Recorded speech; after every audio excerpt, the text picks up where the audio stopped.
नमस्ते दोस्तों, कैसे हैं आप। आशा करती हूँ बढ़िया और स्वस्थ होंगे। दोस्तों, रक्षाबंधन आने वाला है। हम सभी को यही टेंशन रहती है कि बाज़ार में जो मिठाई मिलेगी उसमें कई तरह की मिलावट होगी और वो शुद्ध खोए की भी नहीं मिलेगी। तो ऐसे में क्या किया जाए। हम घर पर बनाने की सोचते हैं, लेकिन हम क्या बनाएं। तो इसका एक उपाय है। मैं इसका सॉल्यूशन आपके लिए ही लेकर आई हूँ। जैसे कि मेरी भाई को जो मिठाई पसंद है वही मैं रक्षाबंधन पे बनाने वाली हूँ, तो आपके साथ भी मैं इस रेसिपी को शेयर कर रही हूँ। ये मिठाई मेरे भाई को बहुत पसंद है, इसलिए मैंने सोचा कि मैं जो मिठाई बनाने वाली हूँ हो सकता है आप लोगों को भी पसंद आए या आपके भाई को भी पसंद आए। तो इस मिठाई की रेसिपी मैं आपके साथ भी शेयर कर रही हूँ। ये मिठाई बनाने में बहुत ही आसान है। हम ये मिठाई सिर्फ दूध से ही बनाने वाले हैं, तो ताज़ा की ताज़ा मिठाई रहेगी और किसी भी प्रकार की कोई मिलावट का कोई झंझट ही नहीं है। तो चलिए इस मिठाई की रेसिपी को शुरू करते हैं।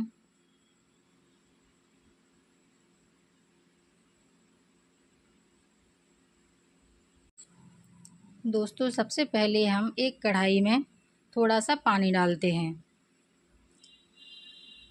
और इसके बाद इसमें आधा लीटर के करीब दूध डालते हैं। पानी हमने इसलिए डाला है जिससे कि दूध कढ़ाई के तले में लगे नहीं। अब इस दूध को हमें आधा होने तक उबालना है।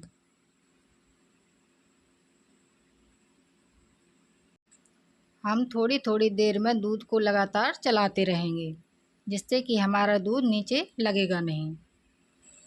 दोस्तों, ये प्लेट में मैंने छेना लिया है।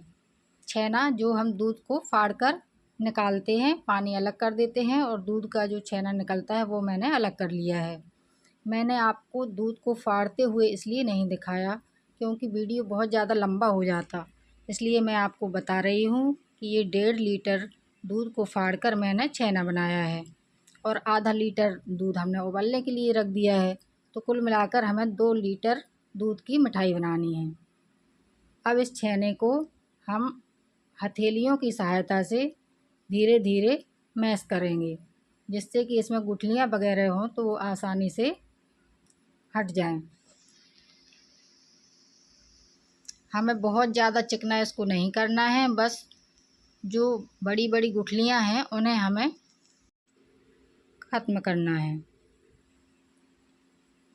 तो हथेलियों की मदद से मैं सारे छेने को अच्छी तरह से मिला लूँगी। यहाँ हमें दूध को भी लगातार चलाते रहना है। दूध में जो साइड में मलाई वगैरह आती है उस सबको हमें छुटाते हुए बीच में दूध में ही ला कर के मिक्स करना है। तो इस तरह से हम दूध को भी चलाते जाएंगे और छेने को भी अच्छे से मसल करके रख लेंगे।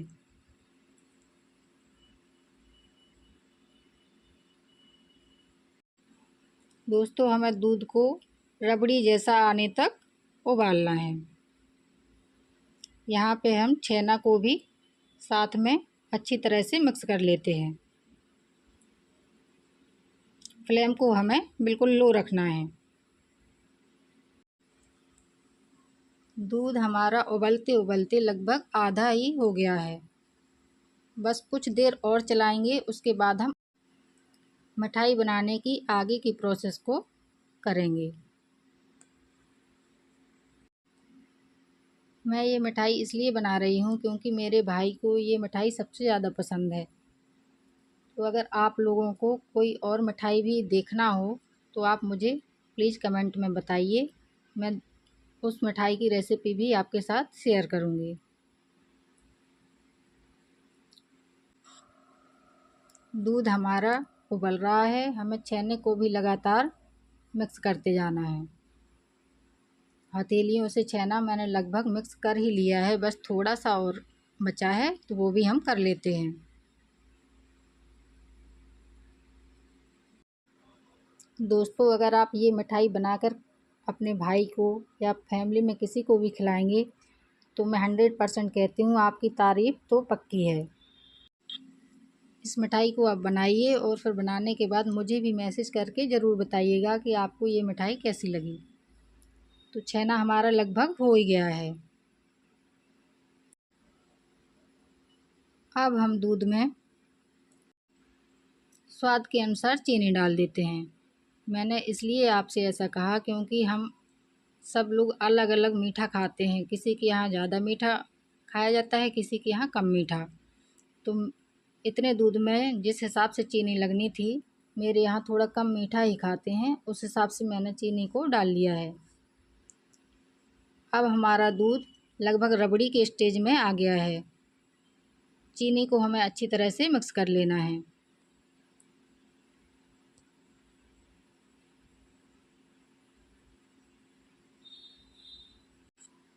हम इसको चीनी के घुलने तक अभी और पकाएंगे। साइड में जो मलाई है उसे भी हमें लगातार निकालते जाना है और बीच में दूध में ही हम उसको मलाई को डालते जाएंगे। चीनी हमारी अच्छी तरह से घुल गई है और चीनी ने थोड़ा पानी छोड़ दिया था, इस वजह से हमारा दूध रबड़ी से थोड़ा सा पतला हो गया था। अब हमें क्या करना है, जो छेना हमने मसल के रखा हुआ था उस छेने को हम दूध में डाल देते हैं।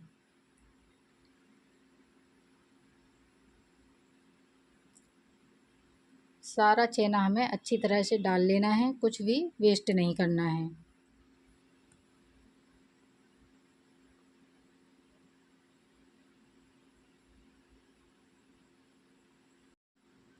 अब हमें अपने दूध और छेने के मिश्रण को लगभग जब तक पकाना है जब तक ये अच्छी तरह से इसका पूरा दूध सूख ना जाए। हमें इसको बहुत ज़्यादा गाढ़ा नहीं करना है, लेकिन जिस स्टेज पर बंद करना होगा मैं आपको आगे बता दूंगी। तो हम अच्छी तरह से इसको चलाते जाएंगे। दोस्तों, हमें चलाना बिल्कुल नहीं छोड़ना है, हम लगातार अब मिठाई को चलाते रहेंगे, क्योंकि अगर हमने चलाना छोड़ा और दूध हल्का भी कढ़ाई के तले में लग जाएगा तो मिठाई पूरी ख़राब हो जाएगी। इसलिए हम लगातार अपनी मिठाई को चलाते रहेंगे। अब हमें इसको छोड़कर कोई भी दूसरे काम नहीं करने हैं। हम इसे लगातार ऐसे ही मलाई निकालते हुए किनारों से चलाते रहेंगे।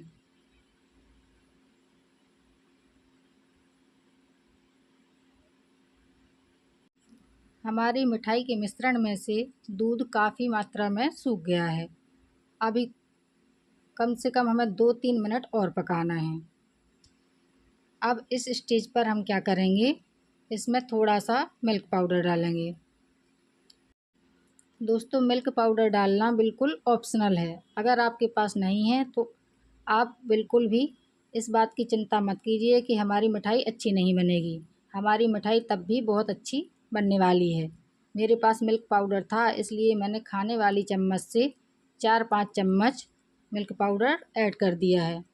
बस इससे थोड़ा सा मिठाई का टेस्ट और ज़्यादा बढ़ जाएगा और कुछ भी नहीं। तो मिल्क पाउडर को हमें अच्छी तरह से मिठाई में मिक्स कर देना है।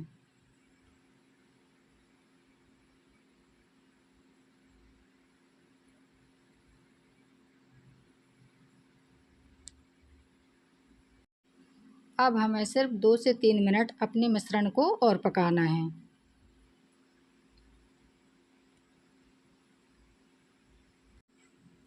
देखिए दोस्तों, हमारे मिश्रण में से दूध लगभग सूख ही चुका है।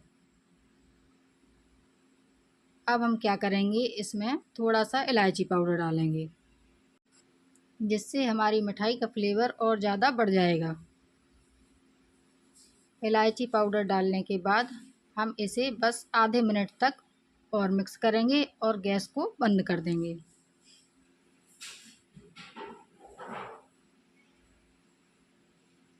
गैस को मैंने बंद कर दिया है।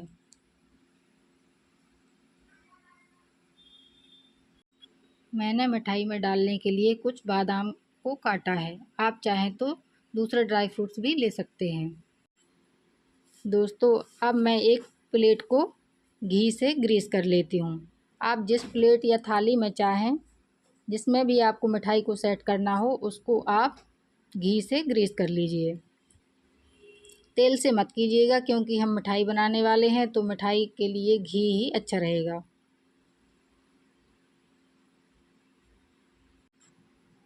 अब हम अपनी मिठाई के मिश्रण में से मिश्रण को लेकर प्लेट में डालेंगे।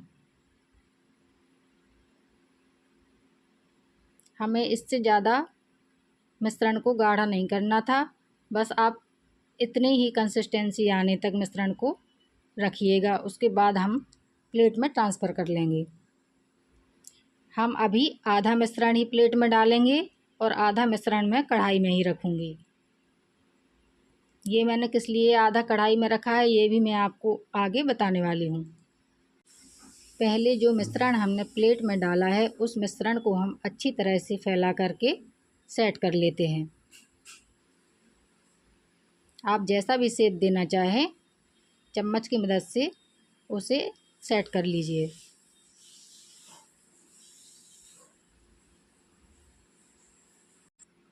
अब जो मिश्रण कढ़ाई में रह गया है उस मिश्रण में हम फूड कलर मिलाएंगे। दोस्तों मेरे पास केसर थी नहीं, इसलिए मैं फूड कलर का यूज कर रही हूँ क्योंकि मैं इसे येलो कलर का बनाने वाली हूँ। और अगर आपके पास केसर है तो आप प्लीज़ केसर का ही यूज कीजिए। तो इसे हम फूड कलर डाल के येलो कलर का कर लेंगे। दोस्तों हम इस कलाकंद को 2 कलर का बनाने वाले हैं, इसलिए मैंने इसमें फूड कलर का यूज किया है।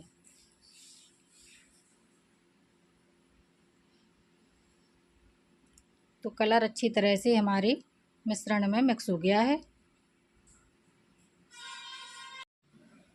अब हम अपने इस येलो वाले मिश्रण को उठाकर पहले जो हमने मिश्रण डाला हुआ था प्लेट में उसके ऊपर फैला लेते हैं। इस तरह से हमें धीरे धीरे इसे पूरे मिश्रण में फैला लेना है।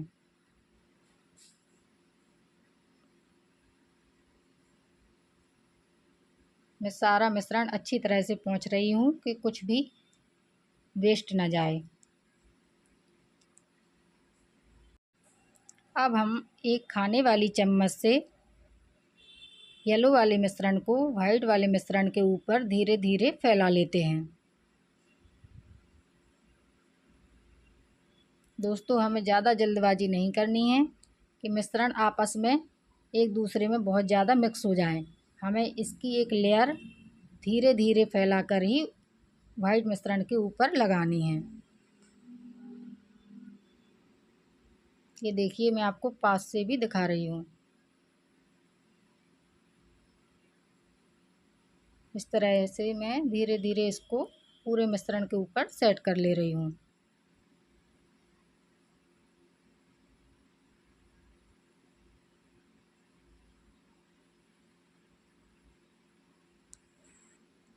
मैं चम्मच से किनारों को भी अच्छी तरह से फिक्स कर लेती हूँ। हमने येलो कलर को अच्छी तरह से पूरे मिश्रण पे फैला दिया है। अब हम कटे हुए बादाम लेते हैं और मिठाई के ऊपर अच्छी तरह से इसको सेट कर देते हैं। आप पिस्ते लें, काजू कुछ भी ले सकते हैं। तो हम बादाम को अच्छी तरह से मिठाई के ऊपर फैला देते हैं। अब मिठाई रक्षाबंधन के लिए बनानी है, इसलिए डेकोरेट करना तो बनता है, इसलिए मैं मिठाई के ऊपर बादाम को अच्छी तरह से फैला ले रही हूँ।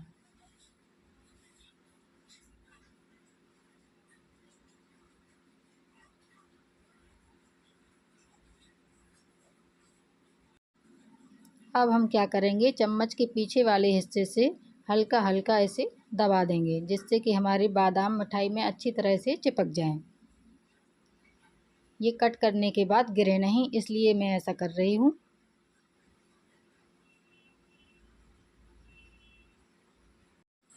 तो दोस्तों फाइनली हमारी मिठाई सेट होने के लिए बिल्कुल तैयार है।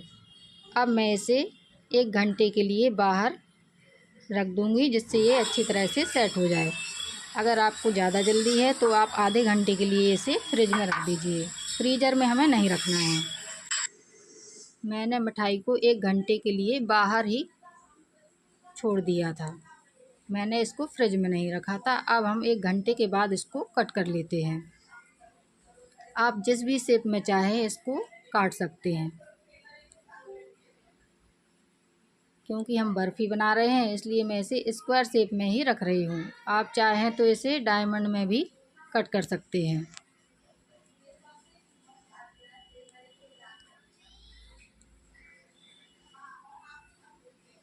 फ्रेंड्स, ये मिठाई इतनी ज़्यादा सॉफ्ट है, इतनी ज़्यादा सॉफ्ट कि मुंह में रखते ही घुल जाती है।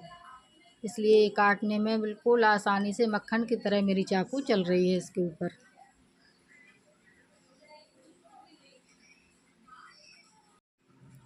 तो हमने अपनी मिठाई को पीसेस में कट कर लिया है। अब मैं कुछ पीस आपको स्पैचुला से उठा करके दिखा रही हूँ। ये देखिए, पास से चारों तरफ से मैं आपको दिखाने की कोशिश कर रही हूँ। कितनी दानेदार मिठाई है हमारी। खाने में तो दोस्तों इतनी स्वादिष्ट थी कि अब मैं अपनी तारीफ़ खुद ही क्या करूँ। आप एक बार बनाइएगा, आपको खुद ही पता चल जाएगा। तो हमारा 2 कलर का कलाकंद बनके बिल्कुल तैयार है। आप भी इस मिठाई को बनाइएगा दोस्तों, आपको बहुत पसंद आएगी। और फैमिली में तो आपके सबको पसंद आने ही वाली है। सब आपसे पूछेंगे कि ये मिठाई आपने कहाँ से मंगवाई है।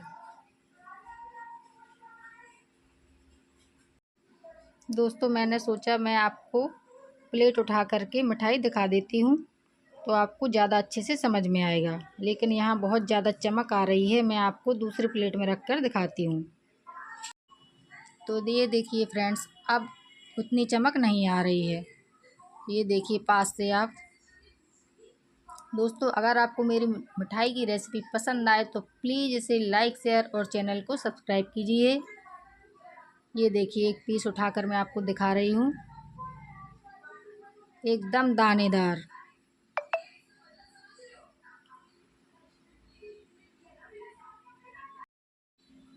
तो दोस्तों, ये मिठाई बना कर के अपने भाई को खिलाइए और आप देखिएगा आपको नेंग हर साल से बढ़ कर के मिलेगा। चलिए, ये तो मजाक की बात है। आपको ये रेसिपी पसंद आए तो प्लीज़ दोस्तों, आप भी एक बार इसको ज़रूर से ट्राई कीजिए। इसी तरह की अन्य रेसिपी के साथ मिलते हैं नेक्स्ट वीडियो में। Bye bye.